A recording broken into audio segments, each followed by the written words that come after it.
democracy looks like. This is what democracy looks like. This is what democracy looks like. This is what democracy looks like. This is what democracy looks like. This is what democracy looks like.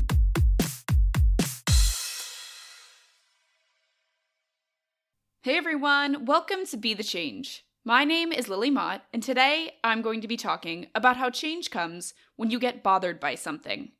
My guest this week is Ananya Banerjee, and she is a mental health advocate and one of the directors of SARTI, which is an NGO committed to raising awareness about a variety of issues, including female feticide, mental health, climate change, education, menstrual hygiene, and more.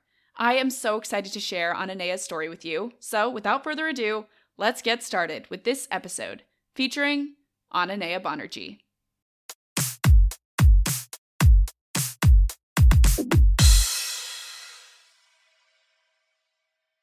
Thank you so much, Lily, for having me. Hi, I am Ananya Banerjee, and I'm from India. Currently, I'm studying at Australian National University, Australia, doing my bachelor's of psychology, and I'm halfway through my degree. So I've been running this organization, which is called SARTI. It is a non-governmental organization which I and my sister, we have been running. And under that, we have been doing various campaigns and projects. One that I founded was Abhivyakti, which means to express. It is a mental health project. Apart from that, we run a free mobile school, which is to promote holistic education. And there's a lot of gap between the urban and rural kids in India. So we wanted to bridge in that. And we do that through fun learning, through awareness, and making education as a beautiful process for students to for their personality to get enriched while they're learning. Apart from that, we have been working against female feticide, which is gender-specific sex abortion, which is pretty common in Asia. And then we also worked around environment. Because we've always understood that there are two lifelines for humans to sustain, which is the mother earth, and also the females, the mother. So I think I've been working around gender equality and environment both. But mainly, since I am a mental health advocate, so I did not limit my work to India, though I've been doing it, across India, and we have now a team of 400 young volunteers. And I think through our organization, we want to tell the world that youth is very powerful, and we could drive change if we are driven by some vision. And I did not limit my work to India. Now I am here studying in Australia, and that's where I'm joining in from.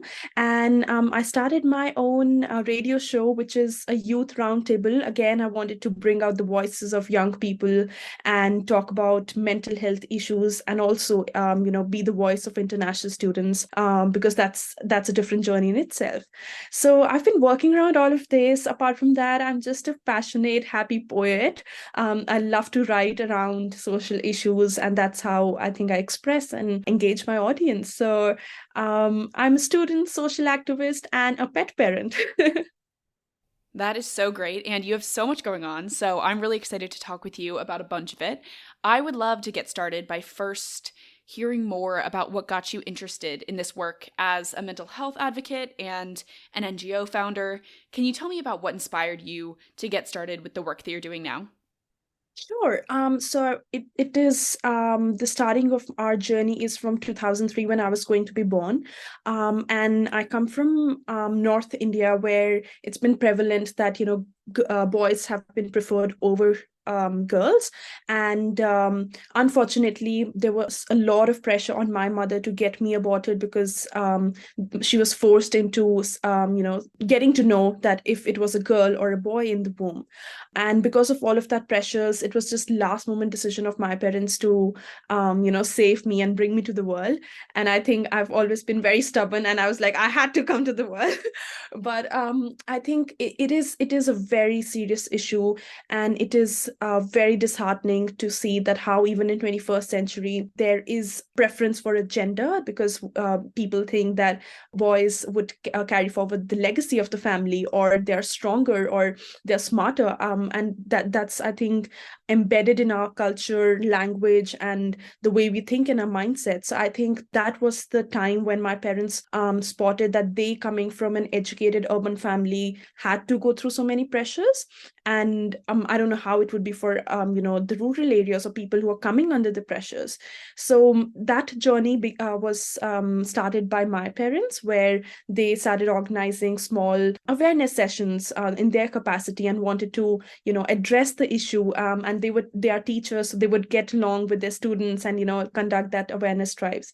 But it was never very formal, or it was just out of their passion. As I got into my senses and I understood, I've grown up in that environment. I remember my mother carrying me in her arms when she would be rallying and raising slogans. So having been raised in that environment, I think I got that very early on, that I need to do something for the society. I think I would read the news and would get really disheartened and bothered.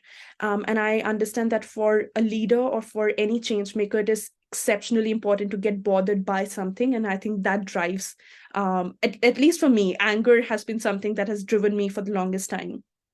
And that's how it started. And then me and my sister, we tried to formalize our organization. We made it youth run, youth driven.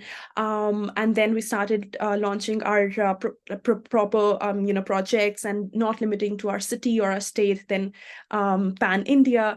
And I think it's just a beginning. We want to expand more, and we want to make a greater change and a greater impact. So yeah, that's how our journey started, but it's not going to end anytime soon. So you mentioned earlier that you're an international student and you're attending university in Australia now. How has it been to continue your work as an advocate and your work with your organization now that you're doing it in another country? How has that adjustment been for you with your activism and your studies and just life in general? Can you tell me a little bit about that? Thanks for bringing that up, Lily. I think when we just see an angle of an activist or a leader, we often forget that there's a person behind, that activist. And absolutely, I am a student here, and I am going through the journey of adulting and growing up and understanding life and people and everything. And I think it is been. I won't say, I don't want to make it rosy, but to be honest, it's been a hard journey. As an international student, moving from, because all 18 years I've lived at home with my parents, did my schooling. So it was a big shift for me to just shift to a different continent. But I think I was fortunate enough to have the resources and have the support system here. And as an activist running the organization again, because it was not just me, it was also my sister. So we would always be a very strong team. We would always delegate work, and we have a wonderful team of our, who are members and who are executive committee members of our organization. So we have always run as a team. We all are students, so we understand and empathize with each other. Whenever it's assessment times, we all are taking it easy. But then when it's semester break, we all are just out there and working at our best. So I think it's taken a lot for me to understand that it needs a lot of time management. But at the end of the day, I think, Lily, it's about your passion.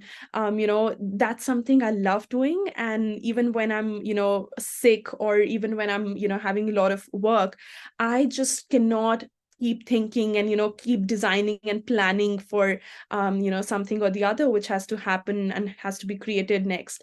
So I think all of that happens if someone's passionate. So I just love doing this, and everything falls in place. Yeah. Of course, you have so much time to figure this out, so I don't want to put you on the spot here. But where are you hoping to take your organization and all of your advocacy work from here? Are you hoping to do this work as a career? I know this is a huge question, but what are you hoping to do with this work in the future?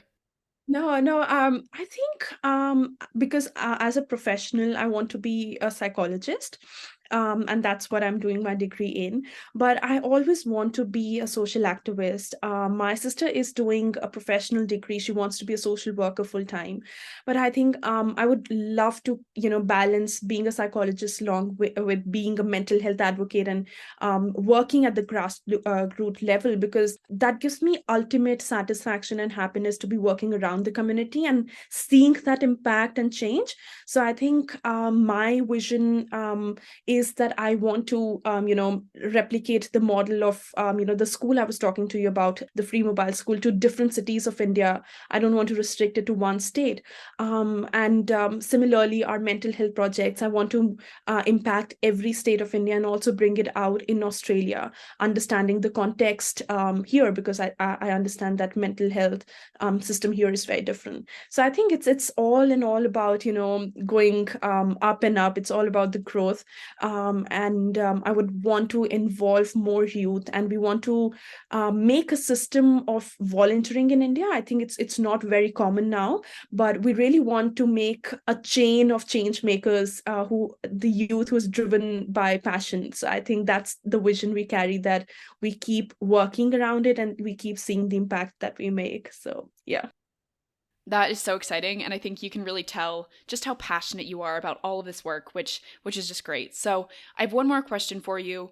Lots of young people, especially high school students and university students, want to create change, but they may not know how to get started with that work. What advice do you have for those people who may be listening? I'll try to keep it brief, but I think understanding it through my own experiences and process, I think it takes a lot. As attractive the position or the pedestal looks like, being the leader or being at a certain position, and, media flashing and like you making headlines, I think we often don't realize that the process is not very easy. I don't want to dishearten or discourage anyone, but that's a reality check, that it takes a lot of commitment and passion and love for what you're doing. I think that's how one can start with. And then I think slowly you understand that, you have to take you have to take feedback as a badge of honor. I learned it through my mentor that, you always have to look within as you look around. So I think leadership or change making is not just about changing the world out there. I think it is so much about yourself. It's about starting with your own self, and that takes tears and efforts and commitment and, a support system. And as we are becoming leaders, unfortunately, we're also part of a hustle culture, that we want to have, certain awards and get the titles 30 under 30, this and that. And I think that's very lucrative. And even as I am in that sphere, a lot of times I'm attracted by that. But then I think we need to really remind ourselves what we are in the process for. Is it for the impact? Is it for the awards? Is it because we have to be at a certain position till we are 30? For me, I just find satisfaction in what I'm doing right now. I don't want to compete with others. So I think the entire process is about understanding yourself, empathizing with the people that you want to work with. A lot of times we impose our vision on certain people, but that's not how it works. We need to understand the community that we're working around. The why is so important. There's so many things, but ultimately I would say that as you're becoming a leader, go ahead, but definitely take care of yourself, because we tend to take a position where we're taking care of the world, but we forget ourselves. So please put yourself first, and then yeah.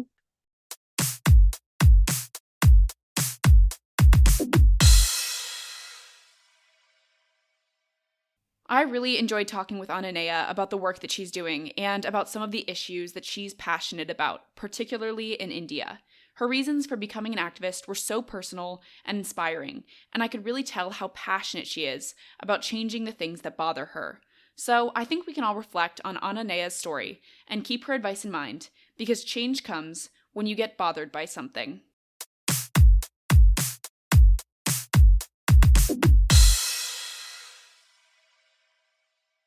Thank you so much for listening to this episode, and you can find Ananya on Instagram at Ananya_V Banerjee to get connected with her. If you want to talk about anything I mentioned, please reach out to me by email at lily@bethechangepodcast.org or on Instagram at bethechangepodcast. Tune in for my next episode, but until then, be the change you wish to see in the world. Bye, guys!